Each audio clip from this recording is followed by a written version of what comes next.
Hi hello welcome to Mantra 5. APPCC అధ్యక్షురాలు YS Sharmila వైసీపీని target చేసుకున్నారు. ఆ ప్రభుత్వ వైఫల్యాలను ప్రశ్నిస్తున్నారు.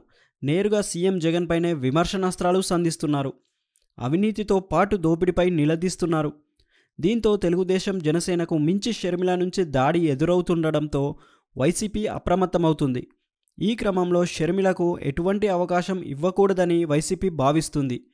అందుకే ఆమె విషయంలో వ్యూహాత్మకంగా వ్యవహరిస్తుంది. వైసీపీలో ఆవేశపూరిత నేతలను కట్టడి చేసి పెద్దరికం చూపే నాయకులను తెరపైకి తెస్తుంది. వారితోనే షర్మిలకు కౌంటర్ అటాక్ చేయిస్తుంది.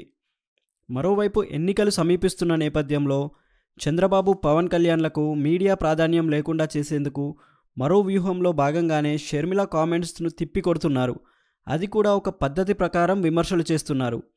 రాష్ట్ర విభజన చేసి కాంగ్రెస్ పార్టీ ఈ రాష్ట్రాన్ని అధోగతి పాలు చేసిందని, విభజన హామీలు పరిష్కరించలేదని, అటువంటి పార్టీలో చేరిన షర్మిల తమను ప్రశ్నించేదేంటని వైసీపీ నేతలు నిలదీస్తున్నారు. విభజన హామీల అమలులో వైసీపీ వెనుకబడిందని టీడీపీ, జనసేనలు ప్రశ్నిస్తున్నాయి.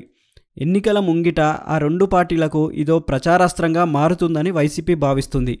సరిగ్గా ఇటువంటి సమయంలోనే షర్మిల వైసీపీపై విమర్శలు చేయడాన్ని తమకు అనుకూలంగా మార్చుకోవాలని చూస్తున్నాయి. రాష్ట్రాన్ని అడ్డగోలుగా విభజించి ఏపీకి ఈ పరిస్థితికి కారణమైన కాంగ్రెస్ పార్టీపై వైసీపీ విరుచుకుపడుతుంది. ఎక్కడా షర్మిలపై వ్యక్తిగత విమర్శలు చేయకుండా రాష్ట్ర విభజన హామీల చుట్టూ వైసీపీ ప్రశ్నల వర్షం కురిపిస్తుండడం ముమ్మాటికి వ్యూహాత్మకమేనని విశ్లేషకులు అభిప్రాయపడుతున్నారు. మరోవైపు షర్మిల విషయంలో వైసీపీ నేతల స్పందన చూస్తుంటే హైకమాండ్ అన్ని జాగ్రత్తలు తీసుకున్నట్లు కనిపిస్తుంది. కానీ షర్మిల విషయంలో వీరెవరూ నోరు మెదపటం లేదు. ఈ విషయంలో వారికి స్పష్టమైన ఆదేశాలు ఉన్నట్లు సమాచారం. షర్మిల విషయంలో పార్టీలోని కొంతమంది నేతలకు మాత్రమే మాట్లాడే అవకాశం ఇచ్చామని, ఎక్కడ నోరు తెరవవద్దని తాడేపల్లి నుంచి ఆదేశాలు వచ్చినట్లు తెలుస్తుంది.